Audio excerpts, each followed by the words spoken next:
Saya nggak tahu kenapa kamu memilih mendengarkan cerita silat ini ketimbang cerita misteri. Tapi, sejak kamu menekan video ini, ceritanya sudah dimulai. Jaka Lelana Si Dewa Mesum, karya Kang Ramli autor, chapter terakhir, Rahasia Kematian Ki Saka. Sementara dia melihat Raja Naga sudah tak kelihatan lagi dan telah lenyap entah kemana. Cuma Jaka yang tahu, karena selang tak lama setelah terjadi benturan dua tenaga dalam kedua tokoh tua itu, si Raja Naga terhuyung-huyung pergi menuju ke atas puncak bukit tertinggi di pulau itu. Jaka mau mengejar, tapi matanya tertuju pada pedang buntung yang dicabut si gadis tadi. Pedang yang sinarnya sama dengan ujung utusan pedang yang berada di tangannya. Hingga dia urungkan niatnya dan memasang telinga lebar-lebar mendengarkan penuturan si Raja Pengemis pada muridnya dengan mencuri dengar itu. Jaka merasa rahasia si pembunuh Ki Saka yang pernah menjadi gurunya itu mulai tersingkap. Tapi dia amat penasaran karena kakek itu tak menyinggung-nyinggung nama si Raja Burung dan medali lambang ketua bambu kuning. Kali ini Jaka segera menjawab pertanyaan si Raja Pengemis. Sementara diam-diam dia terus mengingat siapa adanya garis murid si kakek itu. "Namaku Jaka," sahutnya. "Oh, nama yang bagus. Kaukah pemuda yang pernah kulihat 2 tahun yang lalu di wibawa terbang burung Raja Wali raksasa itu?" tanya si kakek. Sejurus Jaka tercenung, lalu cepat-cepat dia menyahut. "Benar, tidak salah. Memang aku adanya," sahut Jaka dengan manggut-manggut. "Kak Jaka, kau Jaka Lelana?" sentak si gadis. "Kau siapakah?" tanya Jaka, jantungnya berdetak keras. "Aku Ranjani. Kak Jaka, kau sudah tak mengenal adik angkatmu lagi?" tanya gadis itu dengan wajah cemberut. "Oh, ya, aku lupa lagi," tergagap Jaka. Ya, aku kini ingat. Kau si gadis kecil putri Paman Donto itu. Kau sudah sebesar ini dan sudah jadi seorang gadis cantik jelita." Barulah Jaka ingat siapa adanya gadis di hadapannya itu. Jaka memang pernah tinggal bersama Ki Donto ketika dia pertama kali turun gunung dan membawa surat dari gurunya Ki Saka untuk menetap di rumah Ki Donto yang menjadi sahabat baik gurunya. "Wah, ternyata kalian saling mengenal. Bagus. Kalau begitu aku tak merasa khawatir untuk meninggalkanmu, muridku," kata Raja Pengemis dengan napas semakin tersengal. "Tidak, kakek.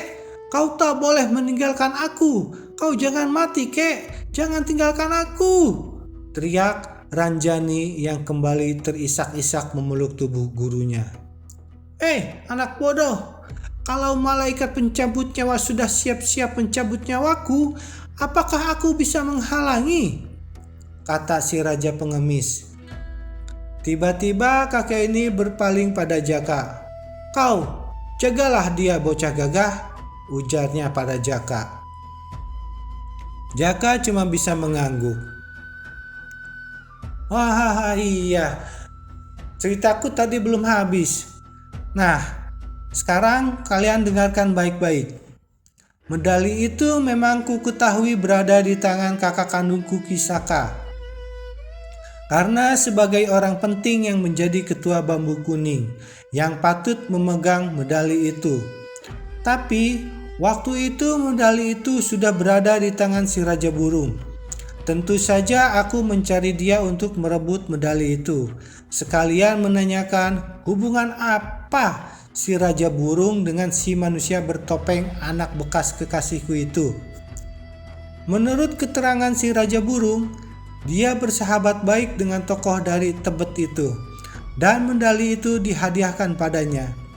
Sedangkan anak si kekasihku itu telah kembali ke Tebet setelah selesai melakukan tugasnya. Tentu saja dia tak mengetahui kalau ibunya telah mati karena bunuh diri. Sampai di sini si Raja Pengemis hentikan penuturannya. Wajahnya semakin memucat dan berkali-kali dia keluarkan darah kental berwarna hitam yang keluar dari mulutnya. Tak lama dia pingsan. Agak lama nyawa si Raja Pengemis itu bertahan, hingga selama 2 hari 2 malam dia masih bisa bertahan. Tapi di pagi hari yang cerah, dia telah mengembuskan napasnya penghabisan. Setelah banyak memberi wejangan dan banyak menuturkan bermacam peristiwa hidupnya pada Jaka dan muridnya. Upaya Jaka untuk memulihkan kesehatan kakek tua itu tak menemukan hasil, dan wafatlah si Raja Pengemis dengan diiringi ratapan sedih Ranjani yang telah menganggap orang tua itu kakeknya sendiri. Ternyata setelah penguburan jenazah si Raja Pengemis, juga jenazah si Raja Burung yang dikebumikan sebagai mestinya oleh Jaka. Ranjani tak mau menetap di pulau itu. Alasannya karena di pulau itu masih tinggal si Raja Naga. Gadis ini masih amat mendendam pada kakek kepala botak berkumis bagai misai itu. Apalagi Jaka menyatakan akan berguru padanya. Pada suatu kesempatan, Ranjani melarikan diri dari pulau itu dengan menggunakan perahu layar yang digunakan mendiang gurunya ketika datang ke pulau itu. Ranjani pergi dengan dendam kesumat yang ketika kelak akan dibalaskannya. Jaka baru sadar setelah perahu dan gadis itu lenyap. Dia cuma bisa menghela napas, tapi niatnya untuk berguru pada Raja Naga tetap akan dilaksanakan. Karena dia berpendapat belum cukup ilmunya untuk berpetualang di Bambu Kuning. Apalagi mengingat akan si pembunuh Kisaka adalah seorang pemuda yang berilmu tinggi yang telah berhasil menewaskan tokoh persilatan itu. Jaka berjanji suatu saat akan mencari lelaki gagah itu ke Tebet. Dengan menuntut ilmu pada si Raja Naga berarti akan menambah ilmu kedijagaannya. Walaupun dia tak tahu apakah si kakek itu manusia golongan putih atau hitam. Hal itulah yang membuat Jaka tak akan meninggalkan pulau itu belum dia berhasil mengeruk ilmu si Raja Naga. Dipandanginya laut lepas di hadapannya dan bibirnya menggumam, "Ranjani, kelak aku akan mencarimu. Kau harus kulindungi demi pesan si Raja Pengemis." Aku harus segera kembali ke puncak bukit. Pasti kakek botak Raja Naga gila itu tak sabar menungguku, dan anak burung Raja Wali itu perlu rawatanku. Sentak Jaka tersadar dari lamunannya. Saat itu di kejauhan terdengar suara yang datangnya dari atas bukit tertinggi di pulau itu. "Hei, bocah gendeng, sudahlah, jangan kau hiraukan dia.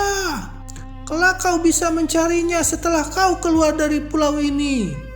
Itulah suara si Raja Naga. Jaka menyengir dan dia balas berteriak, "Baik kakek, dasar kakek gendeng, aku segera datang." "Kalau aku tinggalkan pulau ini, tentu kau pun akan mampus siang-siang. Bukankah alasanmu untuk aku mempelajari ilmu darimu itu adalah untuk memperpanjang umurmu?" "Hahaha," teriak Jaka sambil melompat-lompat dengan gaya ilmu kera. "Bocah kunyuk gendeng, kalau kau bicara macam itu lagi, anak burung Raja Wali ini akan kubikin mampus." Terdengar lagi teriakan si Raja Naga membentak marah. Wajah Jaka pucat seketika. Wah, jangan. kakek Raja Naga yang gagah dan sakti. Baiklah, aku tak akan bicara macam itu lagi. Segera aku datang. Seraya berteriak, Jaka mempercepat larinya dengan melompat-lompat. Diam-diam dalam hati dia membatin, kakek botak itu kukira tak akan lama lagi umurnya. Akibat benturan pukulan dengan si Raja Pengemis telah membuat luka-luka dalam yang parah. Dia memang hebat. Dengan masih sempat bertahan dengan pukulan itu. Dia tak ingin ilmunya hilang sia-sia. Itulah sebabnya dia menginginkan aku untuk mewarisi segenap ilmu yang dimilikinya. Jaka semakin mempercepat larinya. Bahkan serasa ingin lebih cepat lagi, dia keluar dari pulau itu. Tentu saja dengan bekal ilmu kedijagaan yang cukup untuk bekal dalam pengembaraannya kelak di dunia rimba persilatan. Selesai.